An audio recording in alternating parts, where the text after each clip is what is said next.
Guys आपका स्वागत है नई वीडियो में। तो सबसे पहले हम लोग बात कर लेते हैं मोहम्मडन एससी के बारे में। तो मोहम्मडन एससी ने इस साल का उनका सबसे बड़ा साइनिंग कंप्लीट कर लिया है। और जब मैं बोल रहा हूँ सबसे बड़ा साइनिंग, तो मतलब मैं रियली मीन कर रहा हूँ कि यार बहुत बड़ा साइनिंग है मोहम्मडन के लिए भी। और आप आईएसएल के हिसाब से भी देख लो तो काफ़ी ज़्यादा बड़ा साइनिंग मोहम्मडन ने कंप्लीट कर लिया है। और मोहम्मडन ने साइनिंग कंप्लीट कर लिया है none other than Nuno Reis का। अब नूनो रियस पोर्तुगीज प्लेयर है और इन्होंने मेलबर्न सिटी में काफ़ी लंबे टाइम तक खेला है। 3 बार ए लीग जीता है लगातार उस टीम में ये थे। फिर जो ए लीग चैंपियनशिप होता है वो भी उन्होंने एक बार जीता है। सो आप समझते हो कि काफ़ी ज़्यादा हाईली एक्सपीरियंस्ड प्लेयर है और बहुत ही ज़्यादा टॉप नॉच प्लेयर है ये। और सेंट्रल बैक पोजीशन के प्लेयर है, 33 ईयर्स एज इनका। एक स्ट्रॉन्ग डिफेंडर मोहम्मद ने इनका साइनिंग कंप्लीट कर लिया है। और सेंट्रल बैक के साथ साथ डिफेंसिव मिडफील्ड और राइट बैक इन दोनों पोजीशंस में भी खेल सकते हैं। से काफ़ी कंप्लीट प्लेयर है। पोर्तुगीज़ लीग में इन्होंने खेला है, पोर्तुगीज़ लीग में तो खेला है ये। स्पोर्टिंग बी में भी इन्होंने खेला है, स्पोर्टिंग सीपी के बी टीम में खेला है। कर्सल बी कर्सल ब्रूक जो क्लब है बेल्जियम का, उसमें खेला है काफ़ी लंबे टाइम तक। सो वो भी काफ़ी ज़्यादा उनका बढ़िया परफॉर्मेंस रहा है। स्पोर्टिंग सीपी में तो ये स्पोर्टिंग सीपी के ही मेनली प्लेयर है और ग्रीक लीग में खेला है। बट मेलबर्न सिटी में इनका जो परफॉर्मेंस था, सबसे ज़्यादा बढ़िया परफॉर्मेंस इनका मेलबर्न सिटी में ही था। और कमाल का गेम था उनका ओवरऑल। तो मोहम्मडन के लिए एक बहुत ही ज़्यादा स्ट्रॉन्ग साइनिंग है एज अ एक्सपीरियंस डिफेंडर। आप अगर कंसिडर करोगे तो नो डाउट एक बहुत अच्छा साइनिंग है ये। एंड जो बैकग्राउंड से वो बिलोंग करे और जो एक्सपीरियंस वो ला रहे वो यार काबिल तारीफ़ है। और पुर्तगाल का अंडर 20 टीम में भी इन्होंने खेला है। रनर्स अप भी रह चुके हैं वर्ल्ड कप में, जो अंडर 20 वर्ल्ड कप होता है उसमें उस टीम में थे वो 2011 में। एएफसी चैंपियंस लीग में भी पार्टिसिपेट किया है 2 बार ऑस्ट्रेलियन चैंपियन तो ये रही है। सो यार एक एक्सटेंसिव एक्सपीरियंस और मोहम्मडन के लिए आई थिंक ये एक गेम चेंजर साइनिंग हो सकता है, क्योंकि उनका डिफेंस काफ़ी स्टेबलाइज हो सकता है अगर इनका फॉर्म अच्छा रहा तो। और इनका एक्चुअली में रिसेंट फॉर्म काफ़ी बढ़िया है, तो वो एक्चुअली में दिक्कत होना नहीं चाहिए ज़्यादा। अब देखते हैं कि इनका परफॉर्मेंस मोहम्मडन एससी में इस सीज़न में कैसा रहता है एंड कितना इम्पैक्टफुल परफॉर्मेंस इनका रहता है मोहम्मडन में। नेक्स्ट हम लोग बात कर लेते हैं जमशेदपुर एफसी के बारे में। सो जमशेदपुर एफसी ने अपने ही एक प्लेयर के साथ कॉन्ट्रैक्ट एक्सटेंड करवा लिया एंड उनका नाम है मोहम्मद सनान। तो मोहम्मद सनान आप समझ सकते हो कि यार बहुत ही हाई इंटरेस्ट ओरिएंटेड प्लेयर थे। बहुत सारे क्लब्स ने इंटरेस्ट दिखाया था मोहम्मद सनान के ऊपर। बट हाँ, फाइनली मोहम्मडन उन्होंने मोहम्मद सनान का कॉन्ट्रैक्ट एक्सटेंड करवा लिया। बहुत यंग प्लेयर है और 2027-28 तक जमशेदपुर ने इनका कॉन्ट्रैक्ट एक्सटेंड करवा लिया, मतलब 4 और सीज़न के लिए। मोहम्मद सनान अभी तो जमशेदपुर में ही रहने वाले, इनका कॉन्ट्रैक्ट खत्म हो रहा था तो एक्सटेंशन कंप्लीट हो चुका है, जो कि नो डाउट बहुत ही ज़्यादा बढ़िया और बहुत इंपॉर्टेंट भी था जमशेदपुर के लिए। वैसे भी इस साल जमशेदपुर ने कोई बहुत बिग साइनिंग्स कंप्लीट नहीं किया है, बिग साइनिंग को पुल ऑफ भी नहीं किया है।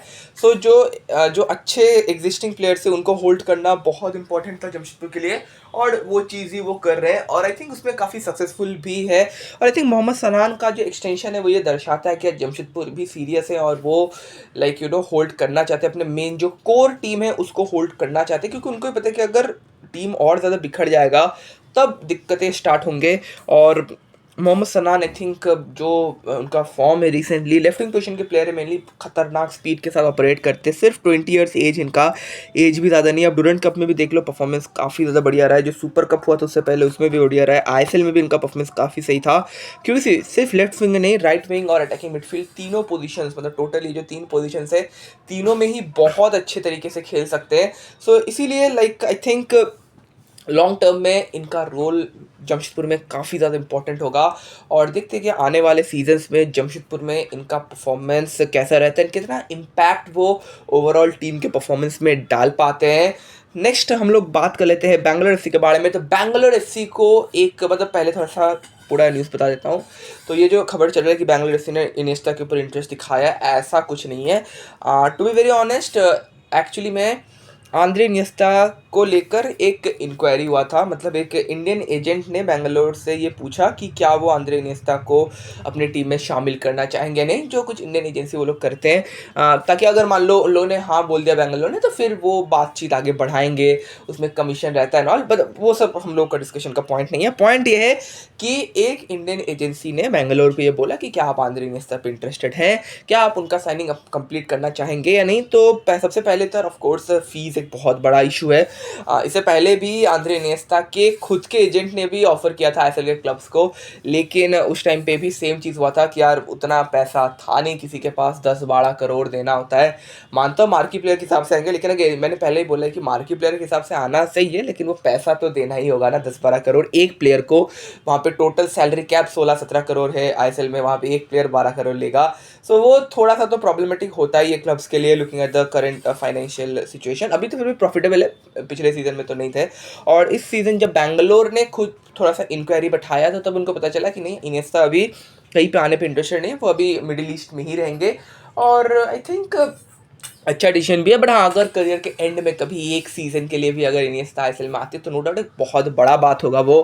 एंड हम सब थोड़ा सा तो यार इनिएस्टा को देखना ही चाहते हैं आईएसएल में, लेकिन बैंगलोर में वो नहीं आने वाले सैडली। लेकिन अगर ये हो जाता तो नो डाउट सबसे ज़्यादा, like not in terms of transfer market value तो इतना ज़्यादा है नहीं, इनिएस्टा का एज एक बहुत बड़ा फैक्टर है उसके पीछे, लेकिन in terms of player I think उससे ज़्यादा बड़ा प्लेयर अभी आईएसएल में कोई नहीं होता अगर इनिएस्टा आते तो। मतलब इसको लेकर कोई क्वेश्चन नहीं है। और देखते हैं कि क्या इन फ्यूचर हम लोग कभी भी एक सीज़न के लिए भी इनिएस्टा को आईएसएल में किसी भी क्लब में देख पाते हैं या नहीं। नेक्स्ट हम लोग बात कर लेते हैं आईएसएल सुपर कप के बारे में। तो जो सुपर कप है वो इस साल भी वैसे ही होने वाला है जैसे पिछले साल हुआ था, क्योंकि इस साल एक नया मॉडल को प्रपोज किया गया था कि मार्च मतलब मिड सीजन होगा। मतलब ऐसा कोई प्रॉपर विंडो सेट नहीं किया गया था कि इसी टाइम के बीच में होने वाला है। बट लास्ट सीजन जैसे क्या हुआ था, जब सुपर कप चल रहा था सुपर कप ही चल रहा था, लेकिन आईएसएल ने एएफएफ ने सोचा कि नहीं, जैसे बाकी जो क्लब टूर्नामेंट्स होता है कि लीग के बीच बीच में एक एक मैच वो लोग डालते रहेंगे, वैसा करेंगे। लेकिन वैसा होने नहीं वाला। सुपर कप का जो ओल्ड मॉडल है वही इस साल भी फॉलो होने वाला है। अगले साल से जो मॉडल उसको चेंज किया जाएगा, ऐसा अभी के लिए प्रपोज्ड है, कंफर्म तो कुछ नहीं। कंफर्म तो इस साल भी था कि मॉडल को चेंज किया जाएगा, लेकिन अभी भी जो बीच का जो एक विंडो है उसी के बीच में लाइक सुपर कप को करवाया जाएगा जैसे लास्ट सीजन भी हुआ था। और इस साल लाइक सुपर कप में एज बिकॉज एएफसी का एक स्लॉट होता है, तो बहुत इंपॉर्टेंट टूर्नामेंट है ये, बहुत कुछ दाव पे इस टूर्नामेंट में। लास्ट सीजन ईस्ट बंगाल ने जीता था, अब इस सीजन में क्या रहता है, इतने सारे टीम्स का नंबर भी बढ़ा इस साल सुपर कप में। एक और टीम ऐड हुआ है मोहम्मडन एससी, तो देखने में मज़ा आएगा, इंटरेस्टिंग होगा। और देखते हैं कि सुपर कप कैसा होता है इस बार और कौन सा टीम इस साल सुपर कप जीत के एएफसी में अपना स्लॉट को फाइनलाइज करते हैं। नेक्स्ट हम लोग बात कर लेते हैं पेप ग्वार्डियोला के बारे में। तो इंग्लैंड फुटबॉल एसोसिएशन ढूंढ रहे एक नया हेड कोच, उनको चाहिए एक नया हेड कोच। और कुछ कोचेस को तो उन्होंने शॉर्टलिस्ट किया है, जैसे ग्राहम पॉटर हो, फ्रैंक लैम्पार्ड हो गए। तो और इसी के साथ साथ उन्होंने पेप ग्वार्डियोला को भी अपने शॉर्टलिस्टिंग लिस्ट में रखा है। वो चाहते हैं पेप ग्वार्डियोला को अपनी टीम में एज अ हेड कोच शामिल करने के लिए। और अगर पेप ग्वार्डियोला इंग्लैंड के हेड कोच बनते हैं तो यार ये बहुत बड़ा बात होगा ये इंग्लैंड के लिए। बट मुश्किल लग रहा है पेप ग्वार्डियोला, मुझे लगता नहीं है कि वो किसी नेशनल टीम के हेड कोच बनेंगे, और वो स्पेशली इंग्लैंड के। बहुत डिफिकल्ट लग रहा है, बट अब बातचीत चल रहा है। एक तो इंग्लैंड का अगर आप देख लो तो इंग्लैंड मेनली ना जो इंग्लिश कोचेस हैं उनको थोड़ा सा ज़्यादा प्रेफर करता है रैदर देन आउटसाइडर कोचेस। लेकिन एज बिकॉज वो पेप ग्वार्डियोला है तो पॉसिबिलिटीज़ डेफिनेटली है। अब देखते हैं कि क्या फाइनली पेप ग्वार्डियोला इंग्लैंड के नए हेड कोच बनते हैं या नहीं। नेक्स्ट बात करते हैं यूएसए के नए हेड कोच के बारे में। तो यूएसए ने भी अपना नया हेड कोच अनाउंस कर दिया है, एंड मॉरिशियो पोचेटिनो है यूएसए के नए हेड कोच। तो पोचेटिनो फाइनली नेशनल टीम के हेड कोच बन चुके हैं।